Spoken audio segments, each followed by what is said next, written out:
The Accidental Realtor. Sometimes success happens by accident.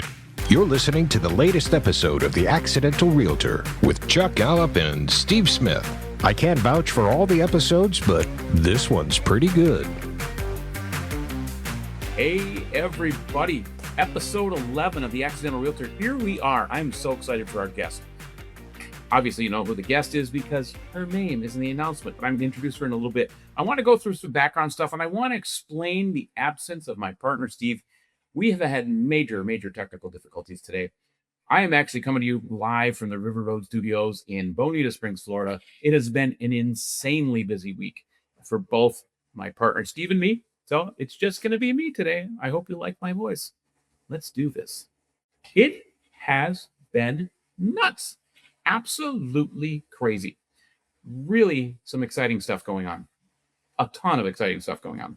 So Florida, which is part of my market, has been crazy. And if anyone follows this market in real estate, you know that Florida has been an interesting animal to watch with interest rates, with insurance, with hurricanes, with property taxes, with milestone studies that are required, with HOAs, and now the elimination of property taxes. There is a lot going on in Florida, and Florida has picked up. The geopolitical landscape drives people to make some of their decisions. They're claiming that a lot of New Yorkers are fleeing because of the politics, and I'm actually seeing it in Florida. I try not to get in with the hype, but activity's picked up. And in the last probably 4 or 5 weeks, I have helped friends and colleagues and people I know from my sphere buy and sell in Florida. So it has really picked up. I've talked over and over about how significant the Florida inventory was, with up to 28 months on Fort Myers Beach. That is absolutely a buyer's market. But we didn't have buyers because interest rates were keeping people away. And now days on market have fallen and inventory has fallen, and Florida has really picked up. So it's been a really interesting adventure.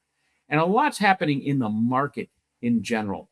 Interest rates right now are below 6% for the first time in over 2 years. And right now, we have the most affordability in years to buy a house. So a lot of buyers are coming off the fence, and it's kind of unsticking the market. I don't think it is a immediate groundswell of change, but we're seeing some tremors, and I love that. There's a lot of news, and I'm really excited to ask our guest about this. But this National Association of Realtors, we call it the NAR Settlement, and we've talked about this before, and it was quite the news about probably 16, 17 months ago, with July of 24. And our guest was really heavily involved in discussing how we as an industry, we're going to handle that. So I'm excited to get her take on that as well. There's a discussion that there's a challenge to the whole settlement. I don't think it's likely, but it's possible the whole thing could get reversed. It's just possible.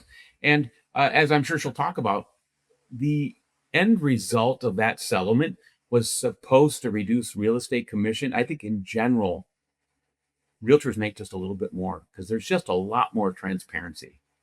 And again, excited to talk to our guest about that. And institutional investors.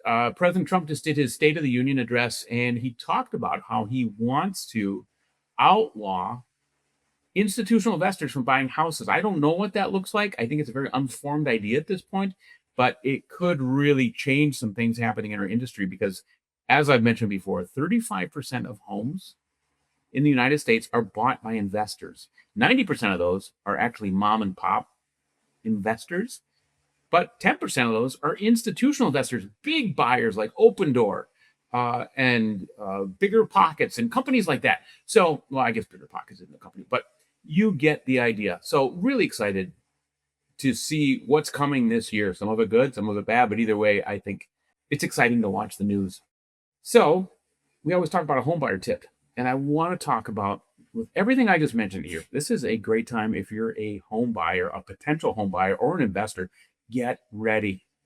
Things are really starting to move in this industry, and you're going to see a lot of buyers who've been waiting things out coming off the fence and jumping in.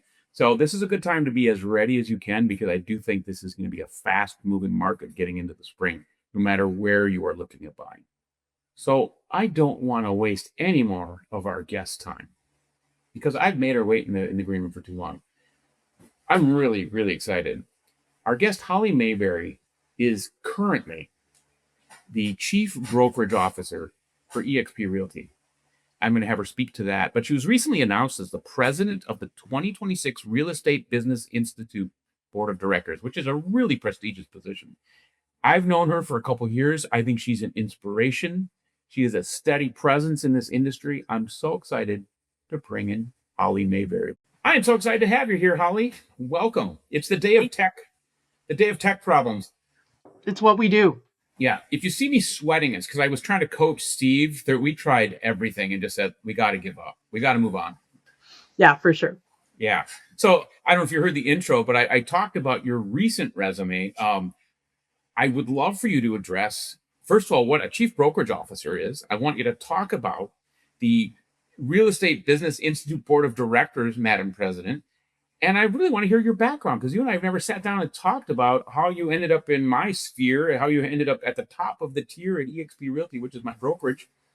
Holly, go for it. I'm going to interrupt you as you chat, but I want to hear all about it. Sounds great. Well, let's start at the beginning. I got my license in 1998, right out of college. Went to work for my uncle, who bought his brokerage from my grandparents. My dad is a real estate attorney. Oh, wow. And so, you could say it's in the blood, so to speak. But I went to college. I have a minor in zoology because I thought I was going to go to medical school. And that was a lot of work. So I ended up getting a communications degree and chasing radio. Radio is wonderful if you like to have 3 extra jobs. Oh, that is funny. Okay, two questions already. So where did you grow up? And I want to hear more about the radio. Yeah. So I grew up in Northern Arizona, born in Cottonwood, which is a little town outside of Sedona.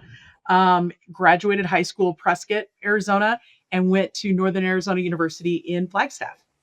Been there. Stayed there for a week. Yeah. Just really cool.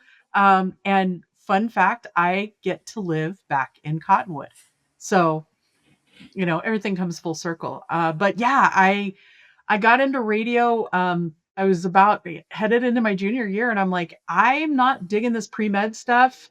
I had gone through all the chemistry and the cellular molecular biology, and I was like, wow, this is not my thing.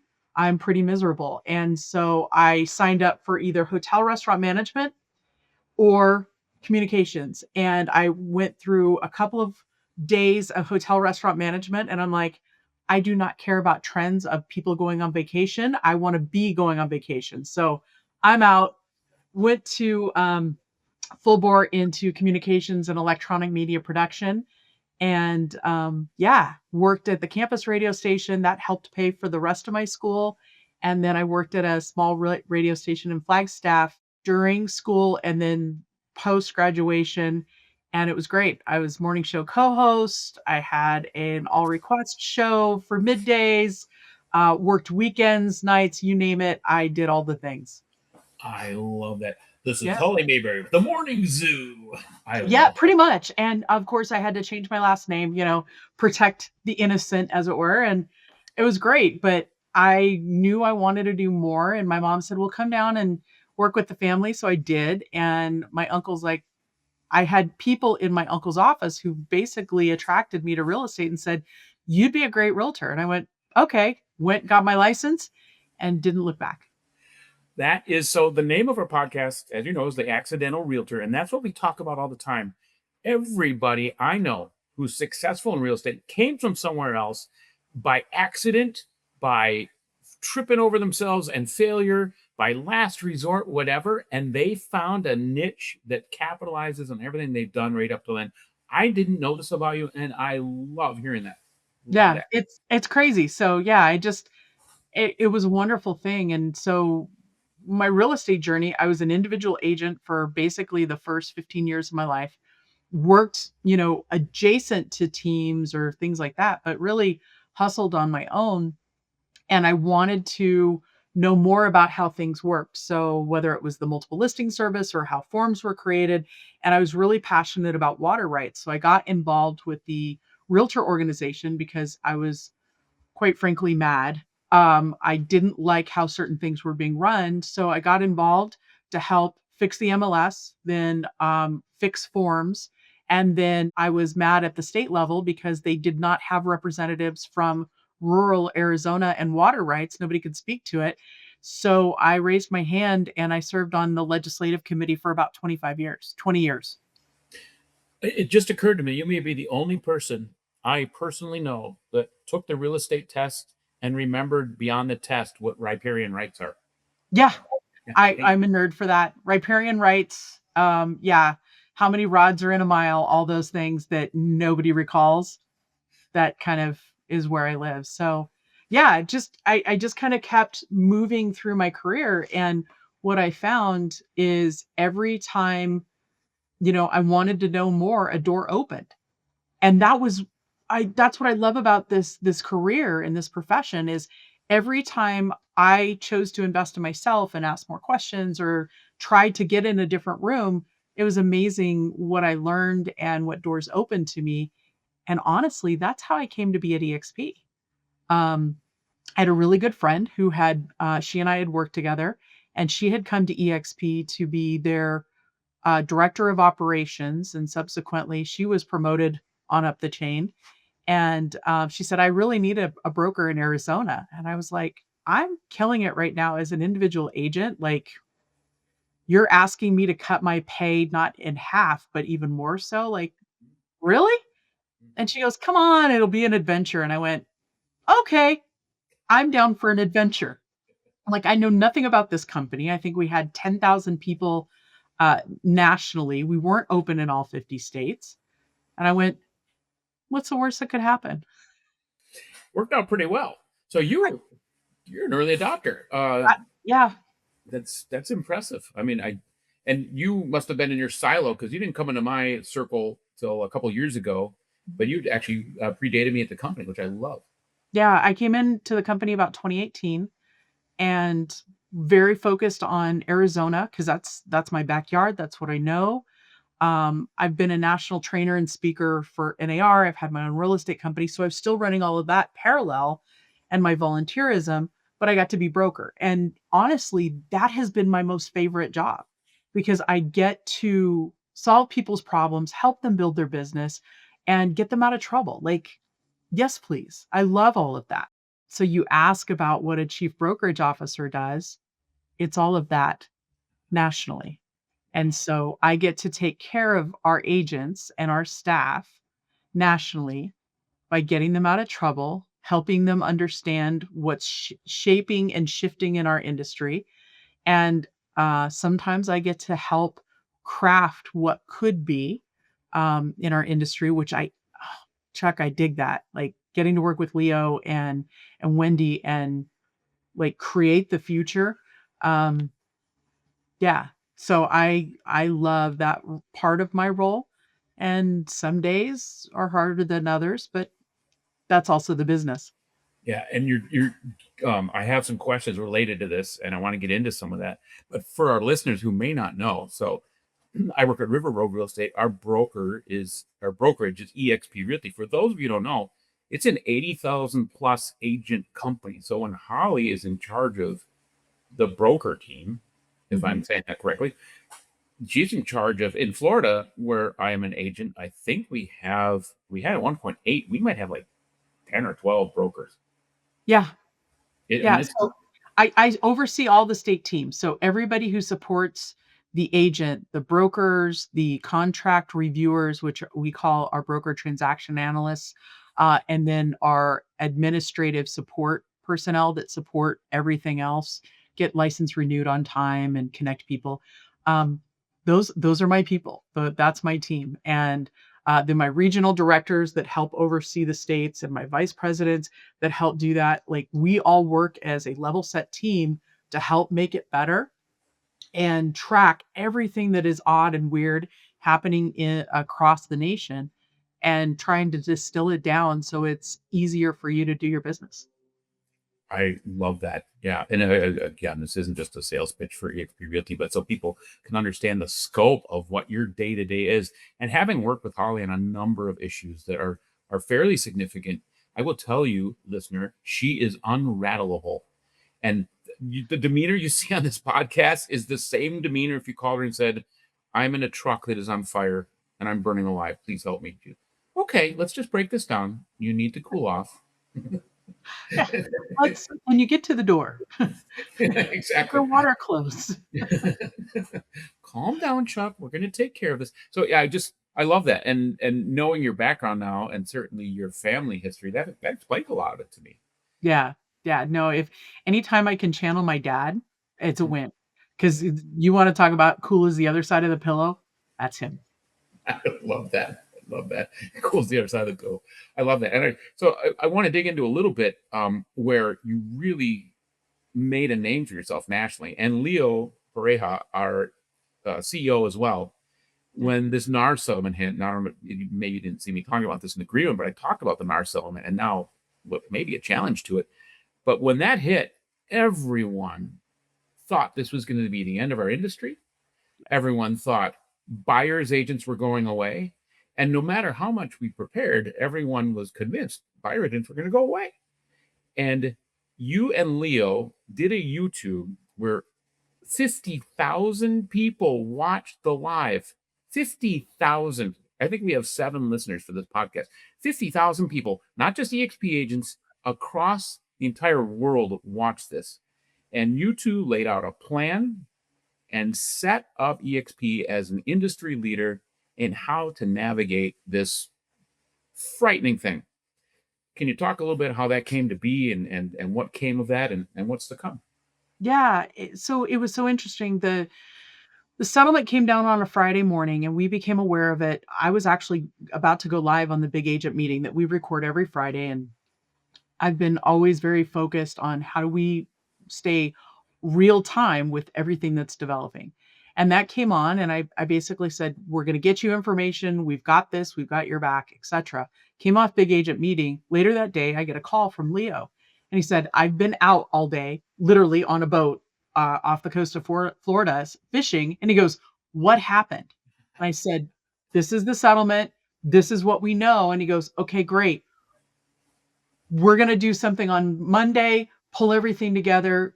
We have to have a plan." So all weekend, he and I worked on a plan, worked on a conversation, and spoke with attorneys and inside counsel, outside counsel, agents, got feedback from others in the industry, and then we went live. And we really felt like we were just going to be talking to EXP agents. Gosh, a whole lot more people showed up. And it was really about, we've got you. We recognize this is scary. And also, we have a path forward. Let's break down the things to say now. And what I appreciate about that formula is that's what we've adopted as a company over the last 2 years because, oh gosh, every few weeks, something new seems to be kind of shifting right now. And I think the first thing is to recognize what it is. What does this mean to me and my business? What does this mean to my clients? How do I explain it simply to my clients? And how do I move them forward to what's most important to them, which is to buy or sell and have a place for their family? That's it. Like, it's so simple. So the way I look at everything in the industry right now is, yeah, there's a lot of noise. We are, because it's baseball season, I'm going to be your backstop. I'm not going to let anything by. I'm going to help support you so that we can keep building your business and keep moving forward. I cannot overstate how relieved I was. And I was shocked to see how many team leaders and brokers and agents in general didn't see this coming. I've been screaming about it for 2 years. I'm waiting for it to drop, probably like you. And when it dropped, I thought, oh boy, what are we going to do? And the level of direction that came from leadership was, I mean, the packets that came out, the toolkits that came out, the talking points that come out, the forms that are still coming out. And, I come from government service where we love throwing forms at things. The forms that have come out even recently about clear cooperation and uh, consumer choice, that EXP continues to lead the charge. And this, I've seen things schlock together over and over in this industry. There was no schlock to this. This was so well thought out and so well designed, and it will outlive this, whatever happens with the settlement. I just love. Well, what was so important is we started in advance of the settlement. When we went to trial, and this is where I will go back and really rely on being a national trainer and working for NAR, with designations and certifications, and also the Real Estate Business Institute, I had learned probably about 2012, 2013 that decoupling the compensation was critical. This was well in advance of any filings of a lawsuit. That didn't come until 2019. We started having those conversations in classrooms in 2012, 2013, 2014. And so that was something I was very familiar with, not afraid of. Great, let's have those conversations. And so when we were going to trial, I was, obviously reading the daily download that everybody else was.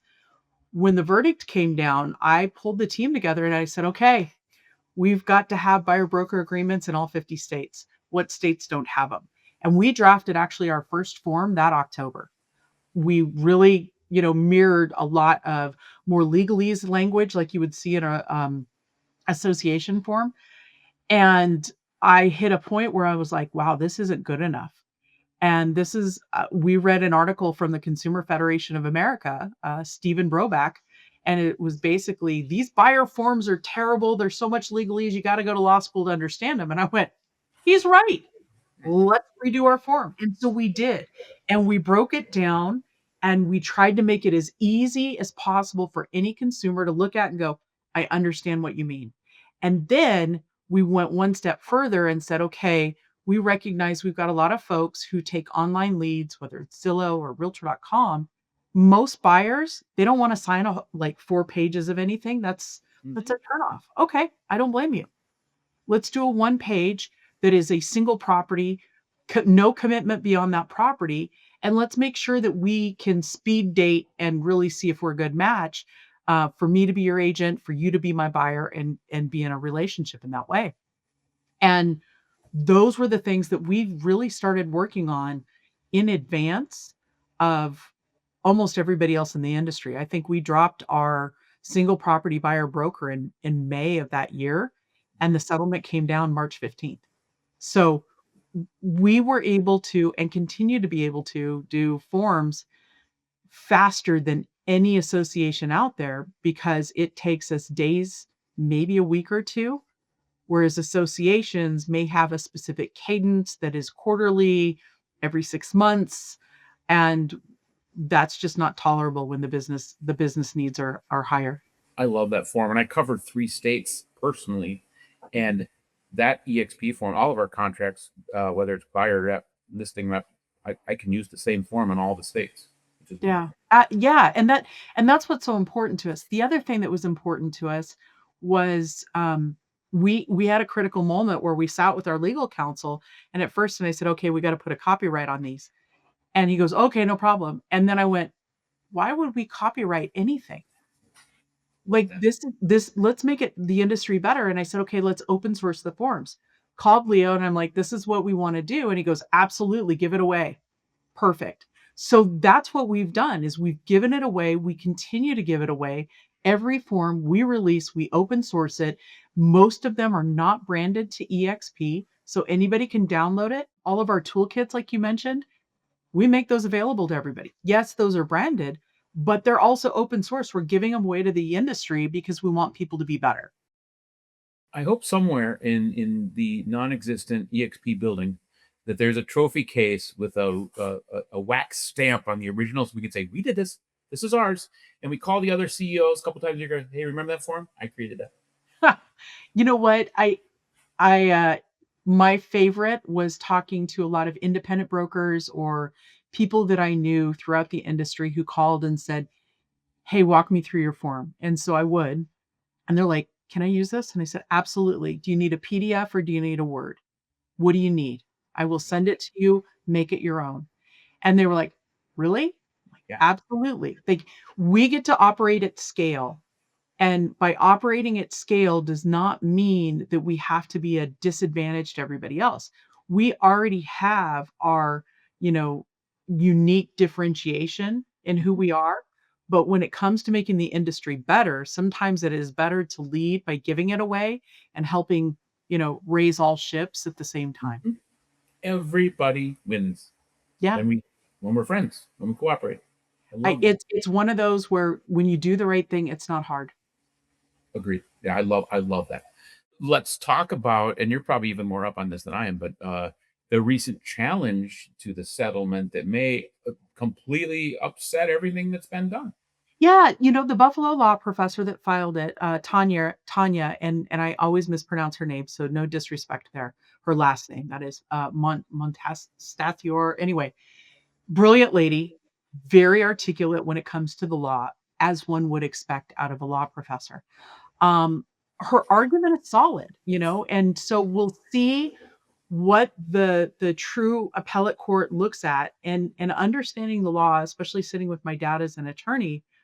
I know that the law has many twists and turns, and I hope that it's not overturned because her the what she's citing, while appropriate, I think the undoing would do more harm to the consumer and the people who are trying to do the right thing within, our profession. But I also understand why she stood up and said, "Hey, this isn't right." So I have no shade there. I have nothing but respect because that takes a lot of chutzpah, if you will. Mhm. So I truly hope that the appellate court goes, yes, we understand the argument. Yes, we also understand for the good of the order and the good of the consumers that this was always about. It's best for this to proceed. And so that's where I'm hoping that the appellate court comes back, and we'll just see at this point. I actually agree with you 100%. It may not be a popular opinion. I don't know. I guess I haven't talked to our colleagues, but I do think I just had a listing and buyer appointment last night. Same consumer, obviously, but it was a very easy conversation. And I love the transparency where we talk about it. It's always been negotiable, but we are putting it front and center. The commission is negotiable, and it's got to work for you. Yeah. So Well, and I think this is the key, that if the appellate court overturns, it's the settlement they overturn, not the verdict. And so we still have this mess. We mhm. still have these things. We just have to renegotiate the pieces that got us there in the settlement and how NAR and the other large companies chose to settle going forward, and also the dollar amount. So the Yeah. dollar amount would go up potentially. And to me, I recognize, like, if a consumer was wronged, yes, should they get their fair share? Of course, the court has spoken. However, how much is enough? How much actually makes sense, because we're not necessarily benefiting those who are wronged. We're Mhm. benefiting the plaintiff's attorneys who actually went after everyone. They're the ones, in my opinion, that probably stand to benefit the most. And what's interesting in all of this, they don't want it overturned. Oh yeah.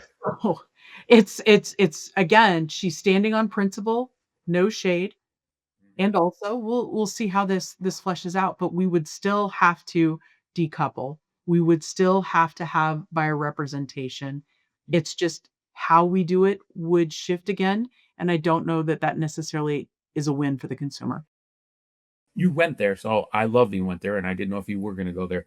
It did just benefit the plaintiff's attorney, and it's very interesting that that very same person, who shall remain unnamed, opened a essentially a brokerage that capitalized on this very decision that was extreme. And I don't think it's around anymore, but it absolutely favored the broker, not the consumer, not the other realtors. It was very poorly thought out, and it absolutely uncloaked the attorney with intention. And that is the only person who really made money at this. Well, at the end of the day, again, my dad was an attorney.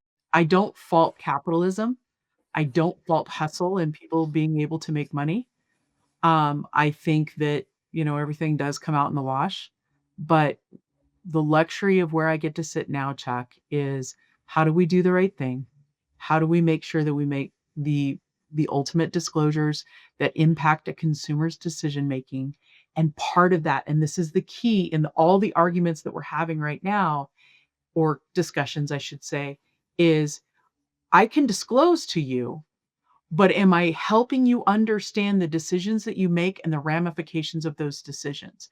And that's the biggest thing that I think we will see over the course of the next few years is everybody's using the buzz phrase consumer choice. What does that really mean? Well, the consumer can decide, cool. Did you tell them what it meant to them? Like, I can choose to eat cake every morning for breakfast, but my doctor will tell you that's probably not a good idea. And let me tell you why. Right. But it was consumer choice. I ate cake every day. So those are the things that I look at as an agent in our fiduciary and how we show up. Hey, consumer, these are your options. You can choose to list and not share it with anybody. We'll put it in a walled garden. Only a certain amount of people will know.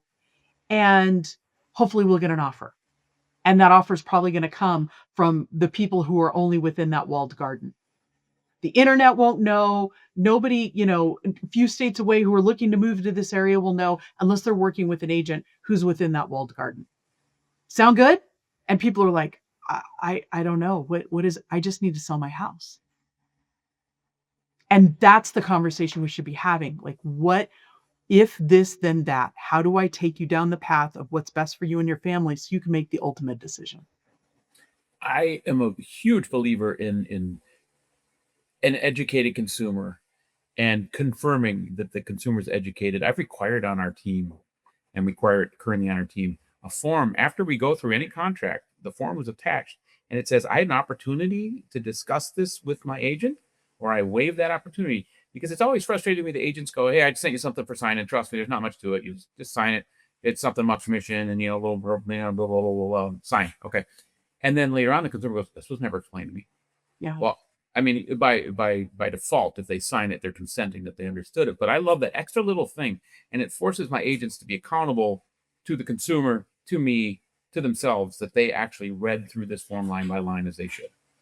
Well, I think, we can all look at the most simple thing in our pocket, right? And it's not simple in our cell phone. How many of us with an Apple phone read all the way through Apple terms of service? Zero. Like, no, you understand. And somewhere in there, you've given away like Yeah. all of Yeah. your rights. Great. A real estate purchase shouldn't be like that. And I think that when you are going to put your family into a home, when you are going to move assets that is the most sizable, important thing that you will have in your life, gosh, it'd be really nice to have somebody walk you through what that means. And I think anytime people have said, oh, agents are going away, we're going to be replaced by the internet or AI or, whatever the devil comes next. No, because at the end of the day, we all want a trusted advisor, that Sherpa, that person who's next to us that says, hey, right now is a good time for oxygen. Right now, let's talk about what this means if you take this next step and what you should be looking out for. Your choice, you can do whatever you want, but these are the things you should consider. Because I've been down this path about 8 times this last month. You know what I mean? And so that's what's important to me and what I love about our profession, and I do consider it a profession. The real estate industry is vast, but you and I as professionals and how we show up for a consumer is my favorite because we get to walk people through that. I love that. An interesting stat that came out of this too, and kind of capitalizing or building on what you said. This is the lowest rate of for sale by owner that has been in our industry in a long time That's since this settlement. That says a Yeah. lot. Says a lot. Well, I think it's a lot of things. When you look at trying to compete in this market against where do I put my house? Because anybody can take their house and put it on one of the portals. That's not a problem. It's not about the eyeballs. It's about all of the other things that come to it. Because people can see your house visually, but how are they connecting with it? What does it mean? And now with AI, people are actually not necessarily searching like in a traditional sense on a website. They're saying, hey, ChatGPT, give me all the properties on this neighborhood under this amount that are 3-bedroom, 2-bath with an office and a 3-car garage on 4/10 of an acre. They're going wireless. There's no keyboard to this. And so it's an auditory callback utilizing AI, and AI scraping all that information and bringing it forward. And so as a layperson, am I setting things up in my house to say those things beyond 3-bedroom, 2-bath, 1,700 square feet, 4/10 of an acre, blah, blah, blah. I may not know how to do all of those things. And that's where that trusted advisor, that professional shows up and it's like, ah, yes, let me do this. So fun fact, Chuck, I just listed my house. I moved. I bought a house down the street from where I was, and because we wanted more space. And I went to put my house on the market, and I sat down with my spouse and I was like, "Hey, I'm not listing it." And she was like, "Wait a minute, why wouldn't you list it? You're one of the best realtors out there." And I'm like, "Yeah, not listing it." So we hired an agent that we know, love, and trust. And I said, "Okay, I've ordered photos, but do you want me to use somebody else?" And he goes, "I'll order photos. I have a specialty photographer I use because that allows me to get this higher ranking on blah, blah, blah." And I went, Mhm. "Done. Do you want me to pay for him?" And he goes, "Nope, that's part of me." Awesome. There were things that he knew because he is this for us, he's an icon agent, in eXp, but he's also this icon in our area, and I went, "Cool. You do you. Tell me where to sign." Like, Love that. makes a difference. I'm so glad you didn't use Remax. Sorry, Remax. Well, no, I mean, it's one of those I'm gonna use trusted advisors when I buy and sell, and not that I couldn't do it for myself, but also I'm not getting to do it full time right now. I get to take care of my agents and my brokers in a different way. My focus is on litigation, what's happening in the industry, distilling it down so you can go build your business. The people who are doing the business every day, that's who I need to rely on for my family. that it makes complete sense. You have no business listing a house right now. You have a lot on your plate. Certainly Yeah. not your own when Yeah. emotion is involved too. So I love Oh, the emotion, everything. Yeah. I Huge. love that. Huge. I love that. So what's next for you? I mean, you've hit the pinnacle of associations. You're the president of a board of directors. You are the chief brokerage officer, a whole new title. I mean, this is a big thing. What's It is. I think when I look at it, it's not about climbing the mountain. It's about making sure that others can see from the view that you're at. And there are what I love that I get to do right now is build bigger tables to invite people in. So my focus at the moment is very much in developing the leaders below me and making sure that they are as prepared for the coming market and the shifts of this industry so they can be walking, talking billboards of support for our agents and our company. So I'm looking to replicate myself across all 50 states. That's my first. The second is to make sure that as a company, I am supportive of the leadership that Leo and Glenn have entrusted me with to skate to where the puck's going to be. So, as an industry, like, am I watching all of the legal challenges? Am I watching the developments? Am I making sure our forms are top notch?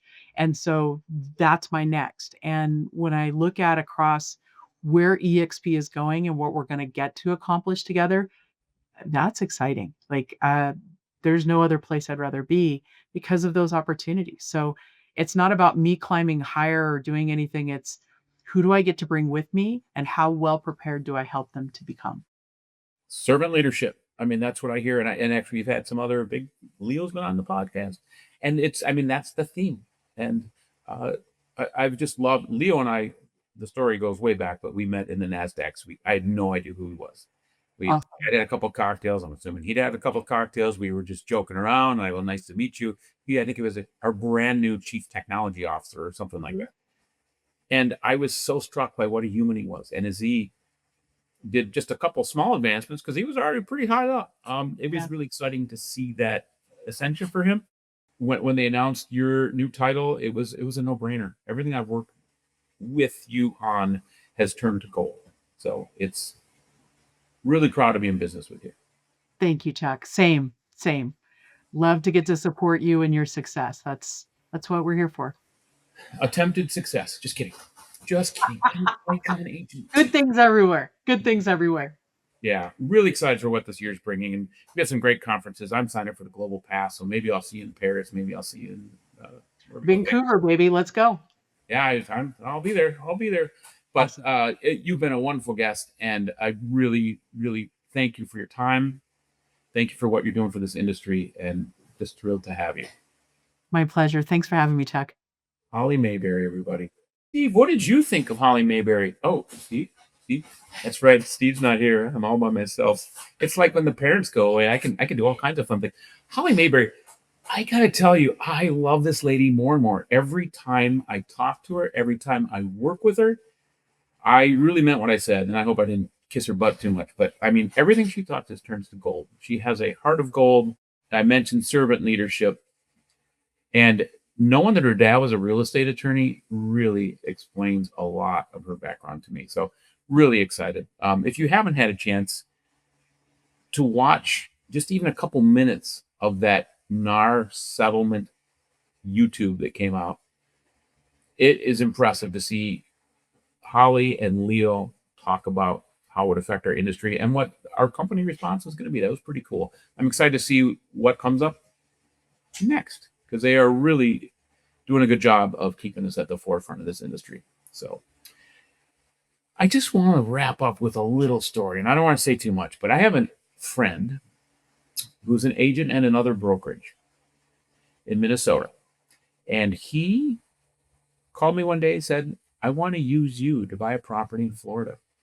I was so tremendously honored. But this guy, if you're listening, by the way, and you know who you are, it was a lot of work, because he said, I am going to just start slinging offers. And I was on vacation in Hawaii. I showed him a bunch of houses in Florida. And then I went back to Minnesota for about 20 hours. And then I got on another plane and went to Hawaii on vacation. While in Hawaii, I got really, really sick. My throat closed down. I couldn't eat. I couldn't drink. I couldn't swallow. I could barely breathe. I had to go to the ER. I had an abscess in my throat. They gave me all kinds of drugs, and it went away. But I was really sick for about 2 days. And one of those days, I wrote 8 offers for this fella. 8. And they were not full price offers. I won't lie to you. He was like, I'm just going to throw some stuff against the wall. Let's see what sticks. So one of them stuck. We just closed this morning.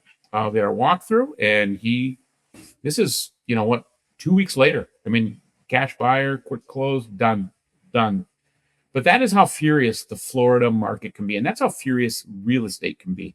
I had some great software that allows me to write an offer very quickly, but I did spend several hours before and after the hospital wrapping this up.